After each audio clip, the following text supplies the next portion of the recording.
Well, good morning, everyone, and thank you very much for joining today's bonus scheme design webinar. I'm Tim Kellett from Paydata, and we are a reward management consultancy. For those who don't know us, we support organisations in helping them to find, attract, retain, motivate, and engage the right sort of talent and individuals to meet their objectives.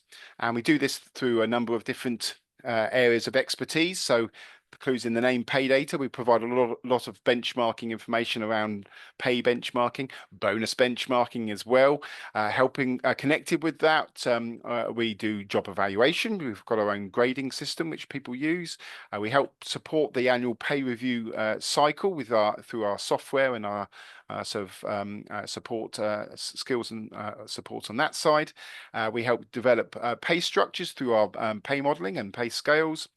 We help with the internal relativities and comparing equal pay on that side. We also provide a lot of regular research and insights through our online surveys and regular webinars such as this. And then finally, we also work a lot on the sort of strategic side in providing information and expertise in terms of looking at organisations' approach to reward and recognition, helping develop reward strategies, but also helping them design various pay schemes and bonus schemes as well.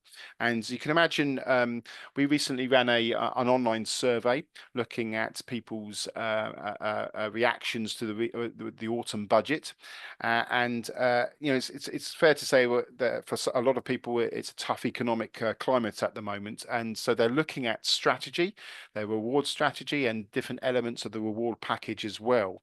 And I think bonus scheme design definitely comes under that, and in particular, I think it's people like looking at that because it's a cost-effective approach to this. Because if the scheme is a success, it obviously pays out, but if it's not successful, it doesn't pay out. So I think people find that it's if you get it right, it's a good cost-effective way rather than just putting everything into base as well. So that's really why we thought it would be useful and pertinent to as a topic, because a lot of people have been getting in touch asking us about bonus scheme design as well. So that's what today's webinar is about.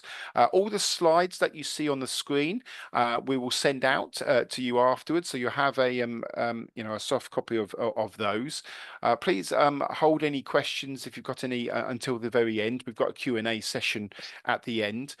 We do have a hard stop of 11 o'clock. I'm conscious everyone's always back-to-back meetings all day, so if we do run out of time at the end of today, we'll note down any questions and we'll get Joe to answer them, and we'll send out the answers afterwards as well. So I mentioned Joe's name, and I'm delighted to introduce Joe Price. Those of you who don't know him, Joe is our lead reward consultant here at Paydata, and helps support a lot of organisations, as I mentioned, around the whole reward strategy, bonus scheme design. He's done a previous webinars looking at pay structure development as well, which I know a lot of people found very useful. So I'm really pleased that Joe's agreed to spare some time today and share his wealth of knowledge. So thank you, Joe, for joining, and I will hand over to you, and then you can take us through if that's okay.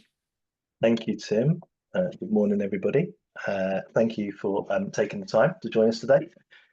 So in terms of what we will cover, so we'll start off by exploring where bonus schemes fit within the overall reward system and how they drive success. We'll then look at when bonus schemes work and when they do not, so evaluating the suitability of bonus schemes and exploring alternative approaches when they're not appropriate, because the truth is that they're not always appropriate. They're appropriate for certain contexts and situations, but not others.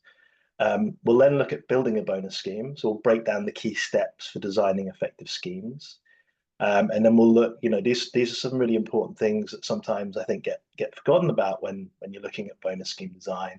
Communication and implementation, so highlighting strategies to ensure understanding and buy-in across the organization. Reviewing and involving bonus schemes. You have to continually review them to make sure that they they are continuing to to meet the business's needs. And of course, the world's a dynamic place. Organizations are constantly changing, strategies are constantly changing, which means that, bonus schemes, pay structures, reward elements need to change to keep up and maintain effectiveness. And then we'll finish off with some risks and pitfalls. And as Tim mentioned, we've got some time for questions at the end. So I think if you use the chat function, you can type your questions into the question function. Sorry, I should know terminology. And then we'll go through those at the end. And if we don't have time to go through all the questions, I think Tim mentioned we will respond to them all anyway following the session. So if we start then by looking at the role and impact of bonus schemes. So I guess the first thing to highlight is that bonus schemes don't sit in isolation. They're part of the overall reward system. And we do recommend that you think of a reward as a system because it contains lots of different parts that all work together ultimately to achieve the organization's reward aims. And those aims, will generally be along the lines of attract and retain the talent the business needs, help to drive motivation and engagement. But of course, that needs to be relevant to the context of each organization, the needs of each organization, the needs of each organization's employees, and the context, and so on and so on. So whilst the aims of the reward system kind of, generally can be described as being the same, they do vary by organization to organization based on needs and context and so on. And you can see that in this diagram here that there's a variable pay part of the reward system. And included in that is essentially where you'd find the bonus schemes. Other variable pay elements include long-term incentive plans, other types of variable pay, profit share schemes, all of those sorts of things, anything that's kind of cash related, but not base pay ultimately. Now, unlike base pay and certain benefits, they are optional. So you don't have to offer a bonus scheme. Of course, you don't obviously have to pay people and you have to provide certain benefits, but bonuses are optional. And they can be a powerful tool for driving business success. I say can be because it's about how well they're designed ultimately. So well-designed bonus scheme can be a powerful tool for supporting the strategy and driving business results. But badly designed bonus scheme can be counterproductive. It can cause confusion, demotivation, and ultimately erode trust in the organization. So, it's really key that if you are thinking about implementing a bonus scheme or if you have one in place, you just make sure it's well designed. And to be effective, bonus schemes should align with and complement other reward elements, back to this systems thinking around reward, such as base pay and benefits, ensuring employees perceive the reward system as cohesive and fair. That's one of our main aims, really, isn't it? Ultimately, it's HR and reward practitioners to make sure that, it's about fairness, cohesion, is it supporting the business strategy, all of those things. So in terms of then the, how the bonus schemes drive success. So obviously you've got strategic alignment. This is, really important. Bonus schemes drive behaviors that support strategic objectives. For example, they reward outcomes like revenue growth, which encourages employees to focus on activities such as upselling, customer retention, or pursuing high value opportunities. So, it's about the bonus scheme being aligned with and supporting the strategy. They can also play a part in cultural reinforcement. So bonus schemes can reflect organizational values by rewarding behaviors aligned with the culture, obviously provided these behaviors contribute to measurable outcomes. Now, I'd assume that most organizational values have been chosen because they are of strategic importance to the organization in terms of driving outcomes. So I would expect most values to result in measurable outcomes, but you just need to be careful about rewarding behaviors for rewarding behaviors' sake. It's about rewarding behaviors that lead to outcomes that drive business success ultimately in a bonus scheme anyway. There are other reward mechanisms and, and it's not to say other behaviors aren't important, but in terms of the bonus scheme, it needs to be laser focused, I suppose, in that respect. Now, examples of this is rewarding innovation that leads to successful product launches, or customer-centric behaviors that result in higher satisfaction or improved retention rates.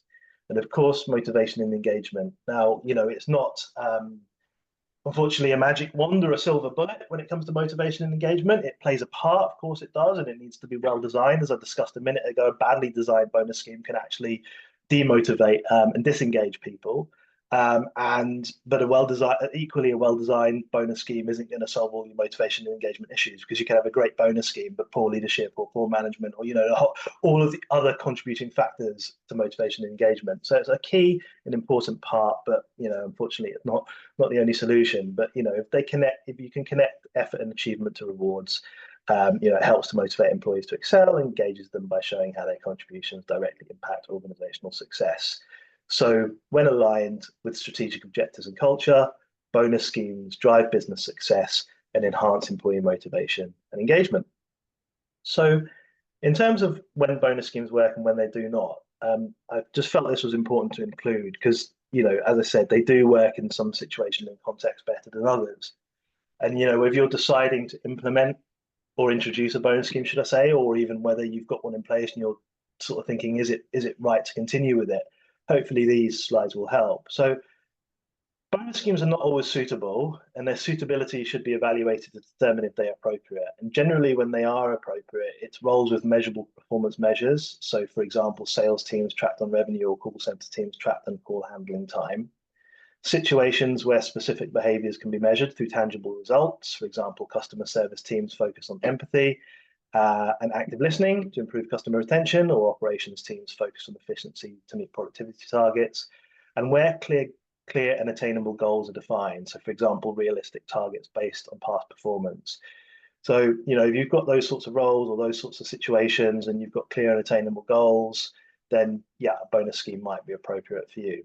However, when may, and I put may not be appropriate because, none of these are absolute rules. This is general guidance. So I don't want to say, like, you could never put in, I'll come back to this in a second, you could never have a bonus scheme if you've got roles with hard to measure outcomes. Of course, some organizations do, and, it does work for them, but this is when they may not be appropriate. So if you do have roles with hard to measure outcomes or lack of control over results, so for example, research teams working on certain studies where there may not be a clear or immediate outcome. So, they will be working on research, and actually they might not be too sure on what the overall outcome will be. They'll define that over time. And for those sorts of roles, and there are other roles like that, if it's hard to measure outcomes, arguably it's harder to set goals for these types of roles, and it's harder then to assess performance consistently and fairly. And therefore, you have to ask yourself, in that situation, is a bonus scheme right? Because it's challenging. Now, I'm not to say that that you can put things in place to sort of overcome those challenges, but it is challenging. Therefore, you might actually decide that for those roles it might not be appropriate. Situations with unrealistic or unattainable goals. So you might be thinking, well, who's going to set unrealistic or unattainable goals? Well, it does happen. So, if you think about organizations with, shareholders, for example, and market pressures, sometimes organizations are put under pressure to set really kind of like stretching targets, and that's fine. But, if you're working with an HR reward, that's one of the things you have to consider. You say, okay, well, that's been set, that's a decision that's been made, but we know that's stretching or they're overly ambitious. Therefore, is it right for us to attach a bonus scheme to that? Because, the chances of hitting it are slim. And therefore, what you may end up doing, back to what we were talking about before, is demotivating people or disengaging them. So again, it's just something to consider. Of course, unrealistic or unattainable goals can sometimes be down to poor forecasting, which is why working with your finance teams is very, very important when you're looking at bonus schemes. And it could be down to management as well. So if you think that the situation sort of is unrealistic or unattainable, then it might not be appropriate to have a bonus scheme. And then of course there's affordability aspect. So when the bonus scheme is not affordable or sustainable for the organization, so for example, small companies with tight budgets or cash flow issues, at the end of the day, if you have a bonus scheme, you need to fund it, and it needs to be affordable for the organization. So I've said those are some examples when it may not be appropriate to have a bonus scheme. So if you do have roles, for example, with hard to measure outcomes, and oh well, you still want to reward them, there are alternative options. So I think that this is just some examples. This isn't a definitive list, but in roles where performance is hard to measure, you can work with employees to find what good looks like in terms of behaviors and contributions for their roles. Now, while outcomes may be difficult to quantify, clear non-quantifiable criteria, for example, initiative and creativity in research, in our example here, can still be established. And the reason that why you might be thinking, well, how could you do that, outside of bonus scheme, but not inside a bonus scheme? When money is involved, and of course bonus schemes, typically involve money. It can create pressure or defensiveness in conversations about performance. It puts a lot of pressure around those conversations, goal setting, performance conversations. And where you've got quantifiable measures or roles where you can measure things, it makes those conversations a little bit harder. When you've got roles that are hard to measure, it only amplifies those challenges and makes it even more complex and more difficult. Now, you can mitigate against those things with really robust performance management, really excellent line management capability, and so on and so on. But because it makes it harder when money is involved, I guess that it is a question of whether bonus scheme is right, and therefore, if you look to reward these types of roles outside of a bonus scheme, it relieves some of that pressure, and therefore will make goal setting and performance conversations and so on a little bit easier, I guess. Now, if you're working with employees to define what good looks like, tailor rewards to their preferences, ask them what they value. And of course, valuing, or sorry, should I say, tailoring rewards to these preferences can significantly boost motivation and engagement. And of course, where budget is an issue, where there's budgetary constraints, look for other rewards, recognition schemes, career development opportunities, flexible benefits, things that might be a little bit more cost effective. So those are some alternative approaches to some of the challenges that we've spoken about on that slide. So let's talk about building a bonus scheme. So I guess that just to reiterate what I've already said is that can't, I guess, overstate the importance of good bonus scheme design. And we're going to look at some of the things that you would consider when designing a bonus scheme now. So the truth is that there are loads of different choices and options and way that you can structure a bonus scheme. Far too many to cover, unfortunately, on our webinar today. So what I'm going to do is I'm going to focus on some of the key decisions that generally would these are the key things that generally would apply to all bonus schemes. But even within those key decisions, there's multiple choices to be made. So what I'm going to cover is the most common and standard approaches to these components. And the key decisions include eligibility, so who's eligible to take part in the bonus scheme, the bonus opportunity, so how much can somebody expect to earn for hitting all of their targets, for example. The performance measures and weights, absolutely critical. This is how you align to the strategy, how you enforce the culture, how you drive business success. And of course, the payout structure, how it all works together to ultimately, determine the bonus payout. So those are the bits that we're going to look at. So eligibility, first off, who's going to take part in the bonus scheme? So some key questions to ask are, will the scheme cover all employees, so all company bonus scheme, or will it just be specific roles? Should eligibility depend on job level or function? So in some organizations, the bonus scheme is only for senior roles. So, maybe the executive team and the senior management team, for example, that's what we mean by job level. Or in other organizations, it is open to all employees, all levels. Or function. So I guess this is a little bit similar to specific roles, but looking more on a functional basis. So to give you an example, we work with a lot of housing associations, and housing associations that do their own development are, actively operating in the commercial house building sector. And therefore, sometimes they may choose to put some sort of bonus in place for their house building roles, the house building function, but not their traditional housing association function. Now, they don't tend to pay at the same levels as the commercial house building sector because they still housing association, but it's sort of a compromise in terms of having something that's a little more moderate to recognise the recruitment market that they're competing in. So that's what I mean by function. And another question to ask is, are separate schemes needed for different groups? Quite common for sales roles to have their own bonus scheme or commission scheme. Now I'm talking specifically about bonuses today. Commission is something slightly different, but they can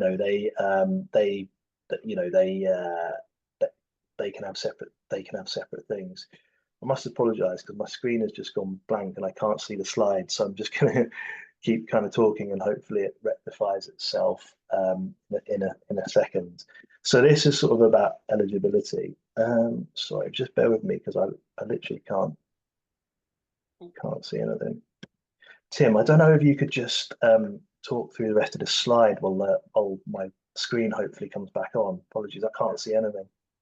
No, sorry, Joe. That slight technical issue. We'll get over it. I'll Brilliant. just go to the right slide on the on my screen here. Okay, so I think I need to reshare it. Here we go. Try that again. So I don't know if you can see that again, Joe. Yeah, I can Yep. now. I'm back. I'm back, Uh, everyone. So, Back in the room. so There we go then, sorry. Joe. Thank you. It just literally went completely back. So key considerations. So fairness, obviously, ensure eligibility decisions are objective and free from bias. Clarity, define criteria clearly to avoid misunderstanding. So if you do have a scheme that only includes specific roles, specific levels, or specific functions, you need to make clear why that is. And it's okay to do that. Generally, employees are fine with that as long as it's clear to them why that is, and those decisions are free from bias, of course. So it's okay to have bonuses. The worst thing you can do is sort of like be secret about it, non-transparent, and sort of then people find out and they talk, and that causes you more problems being open and transparent. So it's really important. And then of course, just to reiterate, you'll hear me talk about strategic alignment a lot, but all eligibility decisions ultimately be aligned with and support the organization's strategy. Now, examples are a scheme exclusively for the sales teams, drive revenue growth. So that's an example of a bonus scheme in place for a select group of roles. Or you could have a company-wide bonus tied to the overall business performance for all employees.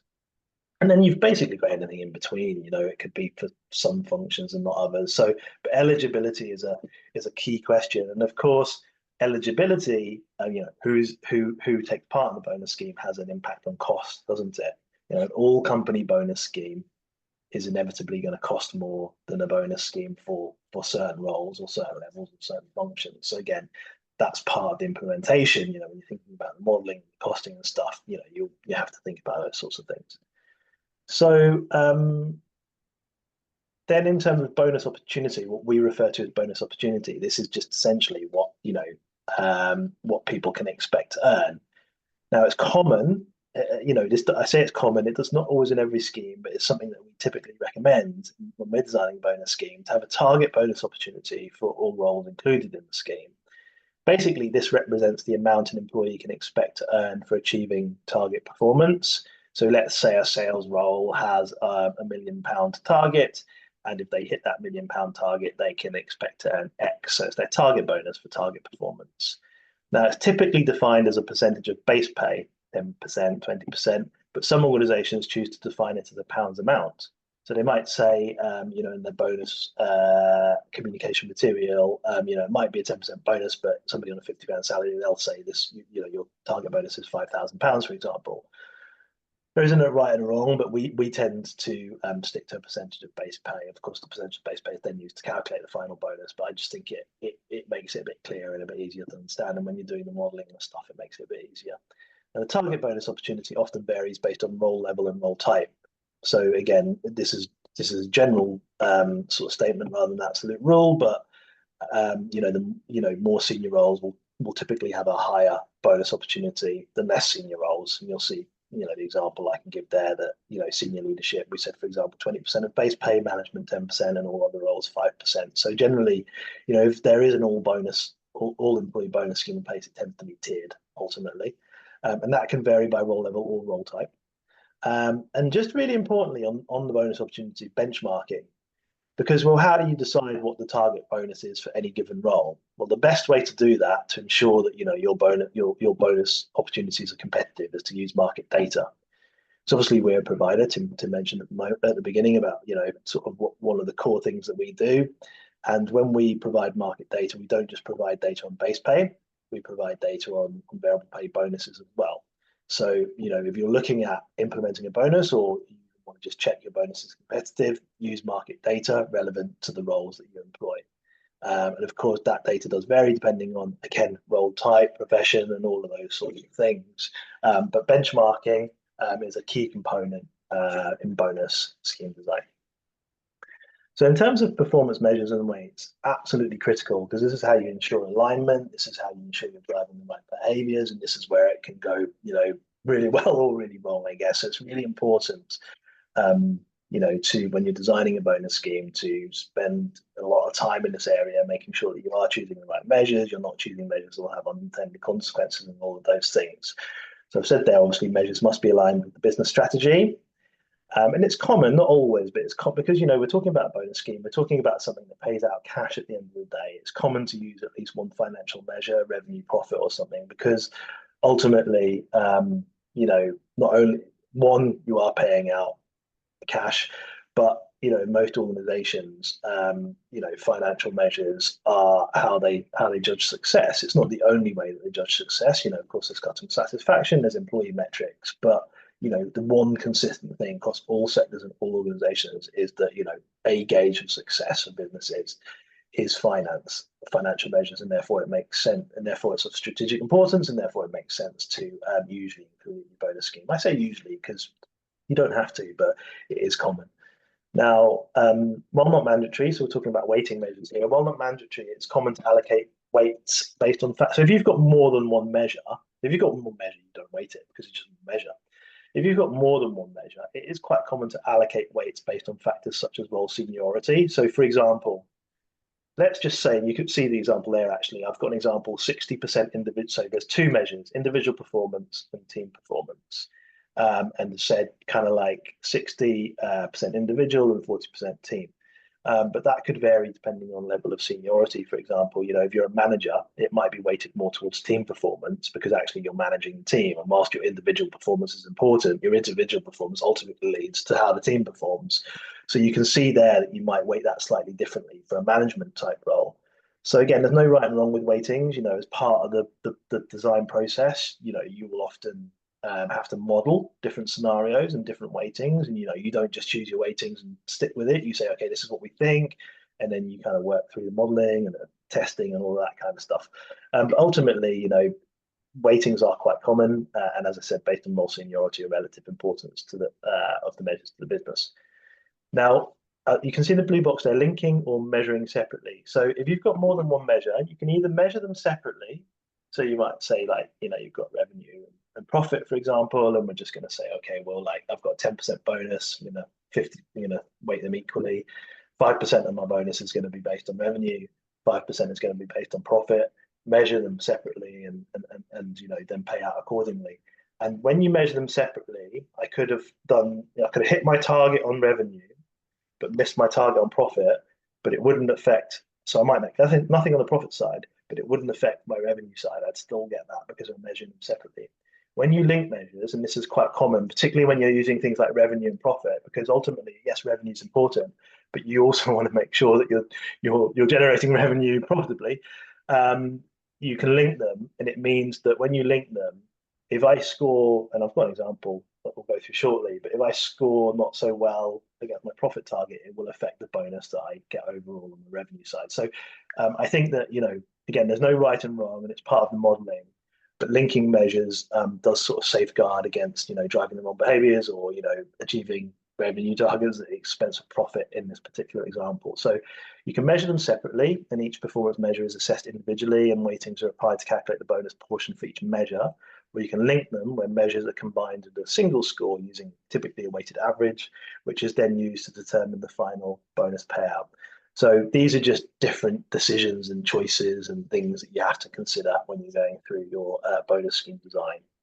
Now, key considerations: limit the number of performance measures, I would say, to 3 or 5. I mean, one or two would be fine as well, but no more than 5.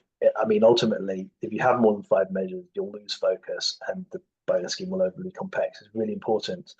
There is I suppose, a tendency for organizations to want to, measure and include everything in the bonus scheme. And, we sometimes have to work quite hard with organizations to show them that that's not the right thing to do because of, you lose focus, it makes it overly complex, you dilute it. There's so many reasons why it's not the right way to go. So, so that's a really important consideration, limit the number of measures. And then, you want to I think I mentioned this before, but you want to ensure measures drive desired outcomes and don't encourage negative outcomes. So for example, focusing on revenue at the cost of customer satisfaction is a classic one, isn't it? It's sort of, you can, you could, we've seen, there's loads of case studies out there, isn't there? But, selling people the wrong product or service because it will help you get your revenue target, but actually, you know, 6 months down the line, they realize that they've not got what they wanted or needed, and then that customer, leaves or leaves bad. So, it's really, it's a balancing act ultimately, which is why the modeling and the testing of any bonus scheme is so important. And, thinking about, okay, well, if you choose this measure, is there any unintended consequence, I suppose? So all of the things that we're looking at today are really important, but I would place extra emphasis on performance measures and weights. It's just so critical to whether your bonus scheme is going to be a success or not. And then the payout structure. So, we've got our eligibility, we've got our bonus opportunity, we've got our weights, our measures, whether they're linked or not. But how do you bring all of that together? Well, this is how it's defined, really. It defines how actual bonus payments are made. And key decisions within the payout structure are whether to have a threshold. So basically, a threshold sets a minimum performance level for bonus eligibility. So, for example, you might be able to achieve 75% of your target bonus was hitting 90% of target performance. If you achieve less than 90% of target performance, you might not get any bonus. To Tim's point at the beginning around, bonuses should really only pay out if performance is achieved, and if performance is not achieved, they don't pay out, and therefore there's no cost. Obviously, you've got other issues because performance hasn't been achieved, but at least you're not paying out the bonus. So that's essentially what we refer to as the threshold. So as an example, let's say I've got £100,000 target. If I hit 91,000, for example, revenue target, I'll get 75% of my target bonus. So obviously, if that's a 10% bonus, 7.5%. If I hit less than 90,000, I won't get any bonus. And I might be having a conversation around my performance. You never know.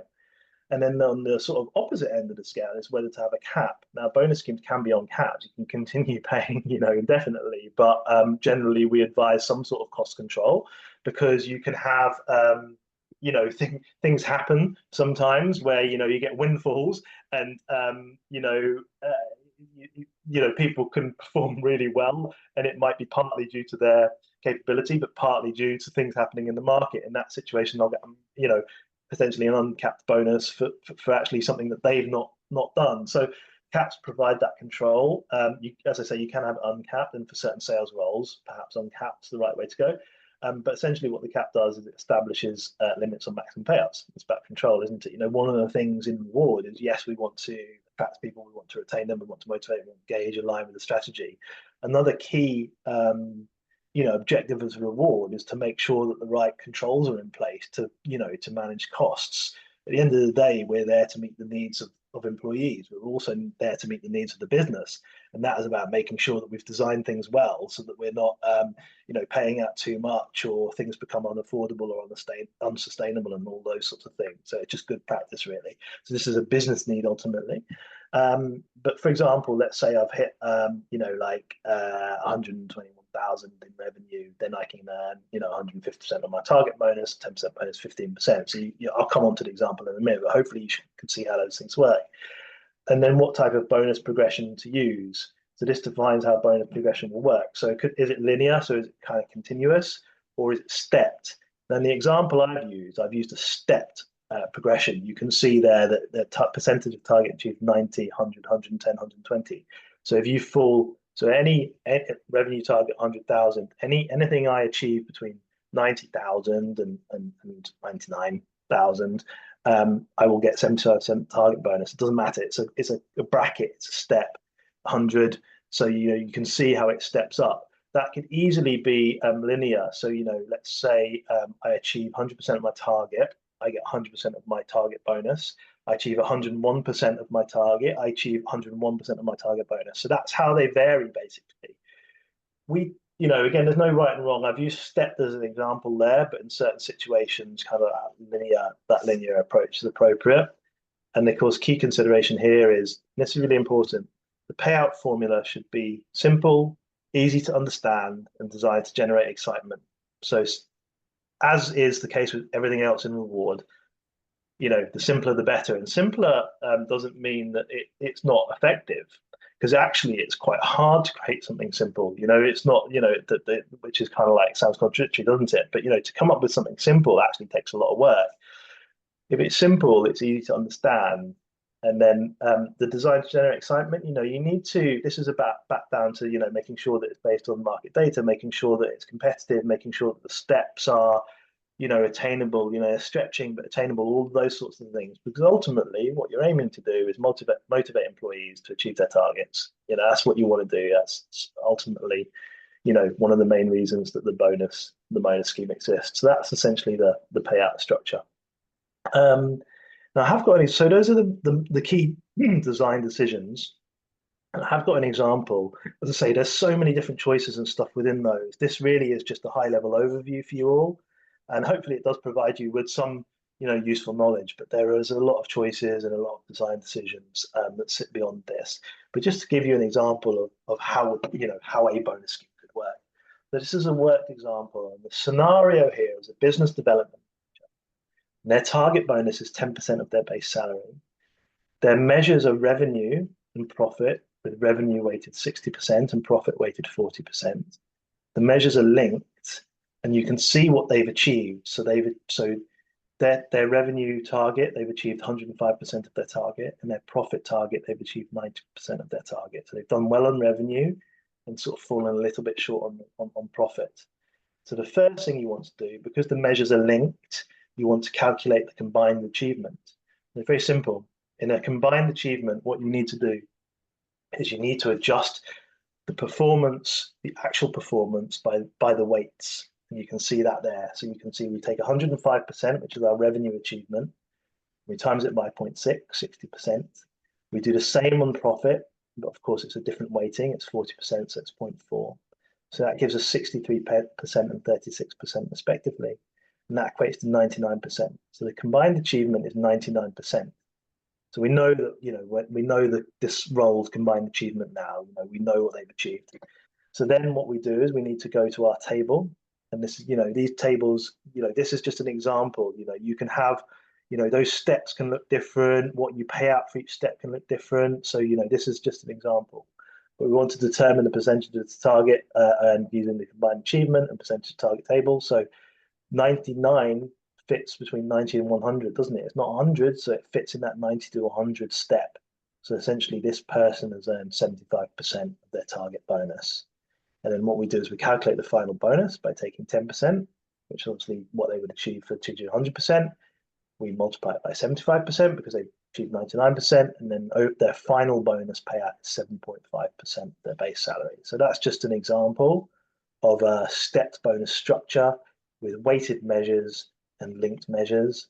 But we could have looked at those measures separately. We could have used a linear payout curve. There's so many different things that you can do there. But hopefully that kind of illustrates some of the concepts that we've just gone through.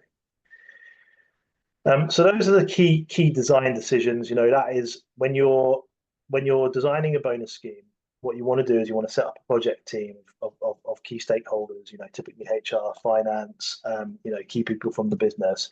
And what you would do is you would typically, you would discuss each of those design elements in line with the strategy and what you're wanting to achieve. And it's an iterative process, but what you would do is you'd maybe come up with a first draft model, you'd test it, you'd cost it, and then you'd maybe make adjustments, and you keep going until ultimately you're happy with it. So that's sort of again, a high level overview of how you would design a bonus scheme. Set up a bonus scheme design project team. Don't do it in isolation, and you need key players in the room, particularly finance and key people from the business.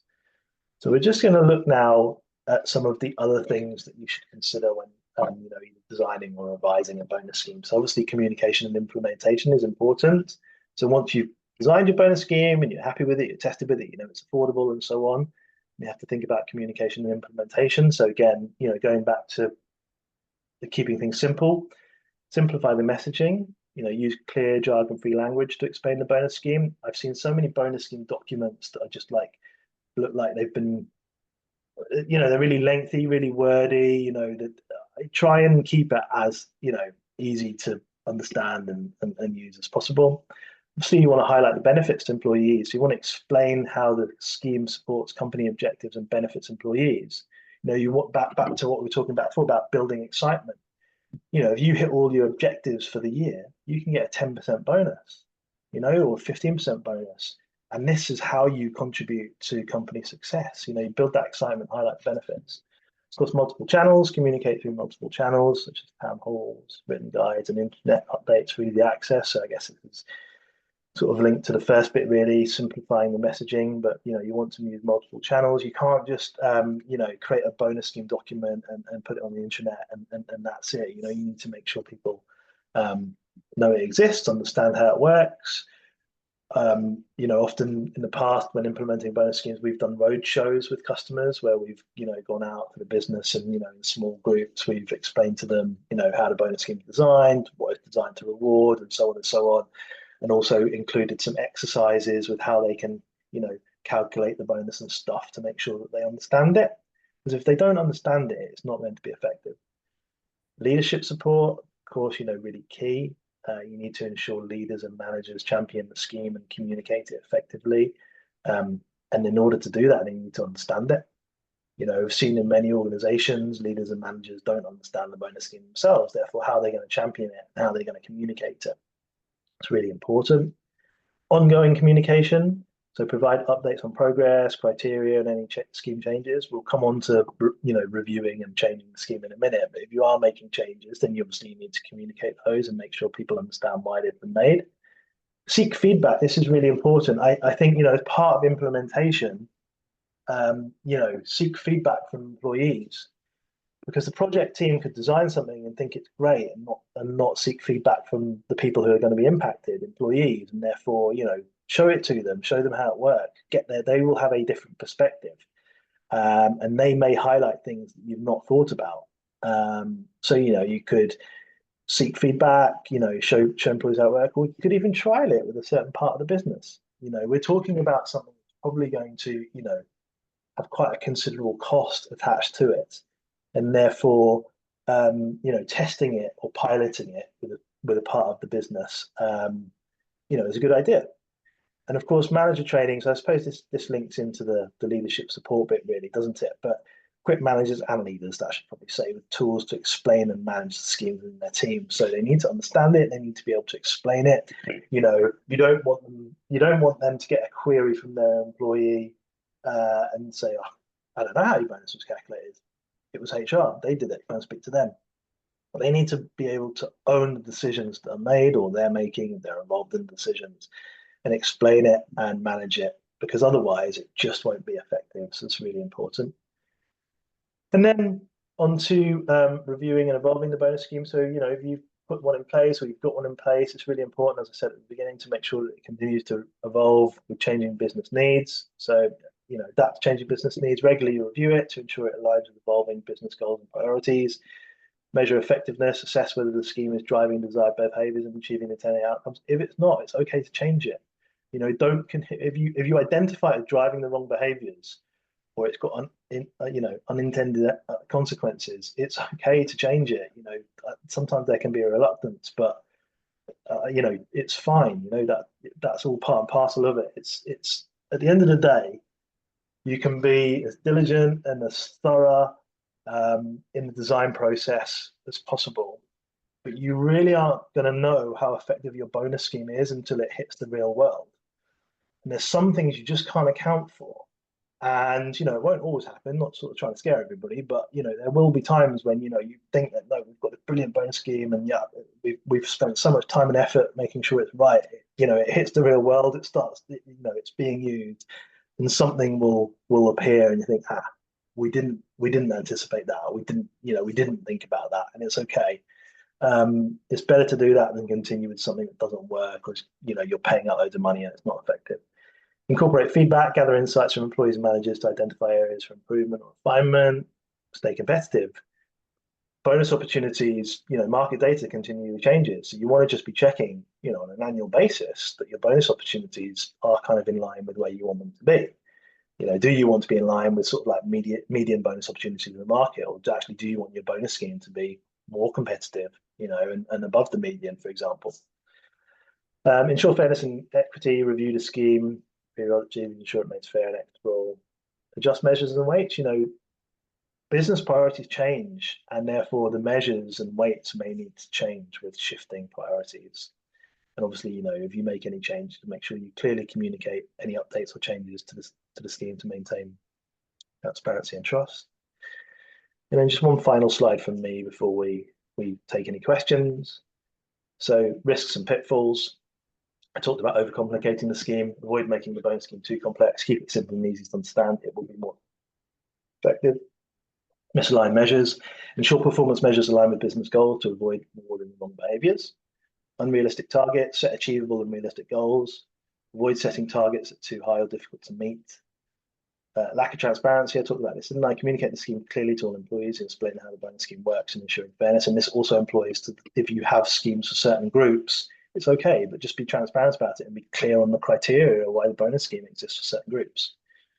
As I said, it's better than them talking about it and kind of making up their own answers to that. Oh, sorry, I've just got one more slide, Tim, if you mind. Oh, I don't know where it's gone there. Sorry, Joe. I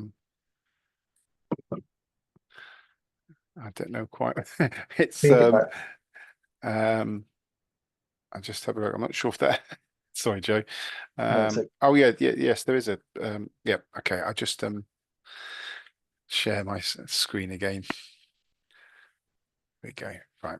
Okay. So there should be. There we go. Is that the one you were thinking about, Joe? my screen's gone again, Tim. I can't actually see. Do you mind just? I Yeah. So presume people can yeah, see no, them. that's fine. So you've got three more risks and pitfalls. You've got failure to adapt, regularly review and update the scheme to ensure it remains relevant and effective. Ignoring employee feedback. So involve employees in the process. Seek Yeah. their feedback and ensure that the scheme resonates and motivates. Mhm. And over, so I suppose this is the sort of pitfalls, isn't it? Overlooking market competitiveness. So if you don't benchmark and you don't ensure it's competitive in attracting, retaining talent, which is what you want to do it in the first place, isn't it? Really? No, definitely. Thanks, Tim. No, I that's can it. hear, and I presume you can hear me, but my screen's frozen. Oh, I think bless you. we're at We can see questions. you. We can see you, and it can hear you as well. So We're at should questions now, anyway. yeah. Well, that's fine. That's okay. So no, so thank you very much, Joe, for sharing that, and that's extremely useful. Really, really helpful the way you've set that out as well. So we have asked for some questions, and we have got some. So the first question I've got is um, how do you fund a bonus scheme? And we often get asked this, don't we, Mhm. as in Paydata. So Yeah. how do you So fund there's it, or can you fund it, or so there's three main ways, I suppose. So if you've got like some sort of financial measure in the bonus scheme, for example, profit, then in a way it can be self-funding because you could sort of say, well, this is our profit target, and then anything above this, we'll put like 10 pence in every pound or whatever it might be into the bonus scheme pot, and therefore it can be in a way self-funding. Another way to do it is to just to budget for it and accrue for it. So as part of the implementation and the cost modeling, you work out what you think the bonus scheme might cost for sort of target performance, because inevitably there'll be some people that don't meet performance and some people that exceed, but generally it balances itself out. So you kind of accrue on a target basis, and therefore you just kind of accrue for that as a cost on a month by month basis. Or there's a hybrid approach where you could, budget for a certain part of it, and then you could top up the bonus pot, if profit increases, for example. So I suppose there's self-funding, there's budgeting, like any other cost, or there's sort of like a hybrid approach between the two. no? Thanks for that, Joe. By the way, someone asked about whether there'll be a recording of the session. Yes, we are recording the session, so we'll send out the link to the recording afterwards, as well as obviously the slides as well. So, what are your thoughts on organizational wide bonuses that aren't based on individual performance? Then, So uh, good question. So I suppose that I don't have like a particular like view on them of whether they're good or bad. it comes back to in some contexts and organizations they're appropriate, and others they're not. So it comes back down to what you're trying to achieve as a business and the culture of the business. And let's just say that like an organization, collaboration and teamwork is critical to the success of that organization, and their culture is all around collaboration and teamwork. Then that type of situation might lend itself, better to a bonus scheme that's sort of not, that's all company wide, not based on individual performance. Now, of course, inevitably in that type of scenario, you may get a few grumblings with people saying, "Well, that's very well, but I perform better than that person, and I don't think it's fair." So what you can try and do, back to thinking about things as a reward system, is you could say, "Okay, well, the reason we do it this way is because it aligns with our strategy and our culture and our values. But we do appreciate that there is, individual performance sort of like happening as well. And you could use a recognition scheme or other types of rewards to recognize individual performance. So the bonus scheme reinforces the culture and the strategy and the values, and then individual performance might be recognized elsewhere through other reward mechanisms. So I suppose I don't think it's right or wrong. It's about the context and whether it's right or wrong for each organization. Yep, that's great. Okay. Okay, the next one. If the corporate performance measures are aspirational, as the board tend to push them up, what's your thoughts on using the actual performance measures as stretch and set own target based on previous year's performance and setting improvement targets? Yeah, that makes sense. I think if I've understood the question, that makes sense. So, uh, setting performance targets is like budgeting. It's a bit of a dark art, isn't it? It's sort of there's an element of it's an art and a science. But if it's aspirational, then yeah, looking at past performance, so making allowances and adjustments for that is potentially a good idea. Again, back down to the modeling, you could model what those scenarios might look like, and using them as the stretch could be one solution. And then target performance, as you've said, could be based on previous years, looking at the trend and something more realistic. So it's a long-winded way of saying, yeah, potentially you could do that, but work with finance, work with the board to make sure that you're all comfortable and happy with whatever you arrive at ultimately. And that's great. I mean, yeah, exactly. It's managing, getting the buy-in from various stakeholders, getting the feedback, Exactly. as you said. Exactly. Exactly. So we've got another one. I've got one from Graham.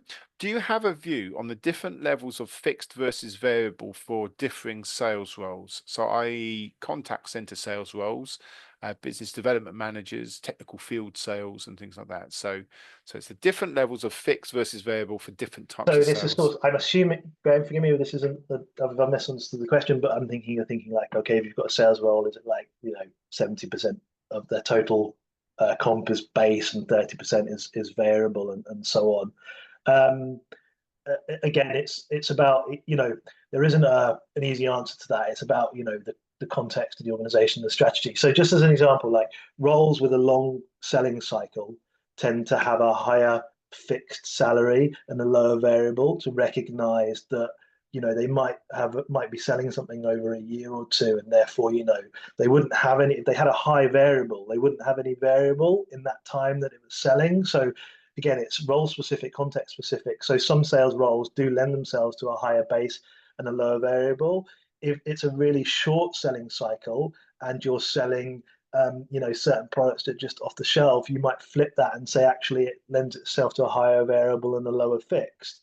Um, so it's about understanding, the measures and the targets and the strategy and the context, and also the unintended consequences of going too high or low on one or the other. So to use the long selling sales cycle, we've seen some organizations put a higher variable and a lower fixed on a longer sales cycle, and it's not worked out for them. So I think that if I've understood that question correctly, it really does depend on the role and the and that's where I think testing it with employees as well is really important, because you will show them something and they will tell you immediately whether like they think, okay, no, that works for me, or actually that doesn't work for me, that's going to demotivate me and disengage me. And that's why their feedback I think is critical as well. Thanks then. Thanks for that, Joe. Kimberly's asked a question about is linking the scheme to EBITDA Mm. the gateway a good idea? Can you see any negatives to doing this? So if you explain what Um, EBITDA Yeah, means. so essentially it's a sort of profit, one type of profit measure, and linking having a profit. There are obviously other profit measures. It varies in business and sector, but I think it is a good idea, potentially. Having a profit gateway ensures that the organisation has made money and therefore can afford to pay a bonus. Can I see any negatives to doing this? Sometimes, and again, it comes back down to the organization. Sometimes profit isn't, it might sound a bit crazy, but sometimes profit might not be the right measure. So, in certain industries or sectors where new sectors or new entrants into the sector, it's all about market share and growth, sometimes at the expense of profit. And that's part of the strategy. They will have agreed with their shareholders or their funders. It might be a startup that, I mean, if you think about, I mean, there's big companies like Uber and stuff that only just started turning a profit. So therefore, if you used a profit gateway in Uber, it might not have been right, and therefore it wouldn't have paid out. So that would have been a negative. So I think that more often than not, profit is a good idea, but in certain sectors or maturity of organization and stuff where it's about market share, revenue growth, or whatever it might be, actually there would be a negative consequence to using profit. So I guess what I'm trying to say is that you'd automatically think, why would you not use profit? There are some scenarios where it could work against you. Thanks, Joe. And it goes back to probably one of your earlier slides, isn't it? About, it's a complex thing, and that's why sometimes using experts like ourselves, you can take all the different spinning plates, all the different the Mm, culture, the organization, the sector, what you're trying to achieve, the behaviors you're trying to encourage. You have exactly. to put them all in that melting pot to come up with the sort of the most appropriate answer, and that can vary from one organization to the next. So, Yeah. okay, and we've got another one as well. How transparent should the actual payments be? Even if the weights and measures are known, can the individual payouts cause conflict or suspicion between different people?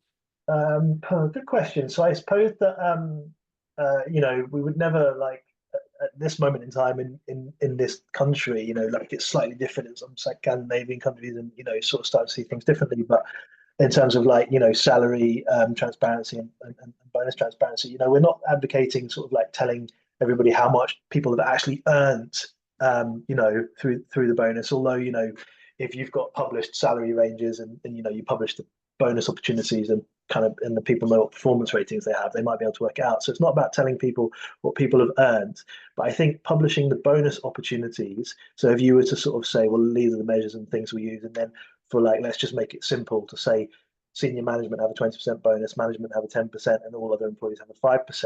The bonus opportunities, I don't generally, and again, caveating that with each organization has to decide for themselves, but I don't generally think there's a problem. Um, transparency communicating the bonus opportunities, because again, I just don't think there's anything to hide in that respect. Actual payments is different at this moment in time. Whether that changes with transparency legislation and stuff, who knows? But in my view, the more transparent you are, the better. But I do appreciate that sometimes transparency isn't always possible due to a number of reasons, like organizational maturity, line management capability, and so on and so on. But I don't think it should stop you from having transparency as the end aim, even if you're not Yeah, not ready for it now. now I've got you. Yep, definitely. Okay. Well, that's great. Just in time. So we're almost at 11 o'clock. So I just want to sort of say thank you very much, Joe, for your time today. I hope everyone's found it useful. Thank you very much to everyone who's joined us today for today's webinar, but also all the webinars this year. We've had lots of different webinars. This is the last one of the year. So thanks again, Joe, but also thank you everyone for attending. Hope you have a great end to the year. We'll send out the slides, we'll send out the recording. Any questions, just pop an email to myself or Joe. And have a great end of the year, great break if you've got it, and we will see you next year. So thank you very much, everyone. Goodbye now. Thanks, Thank Liam. you. Thanks, everyone.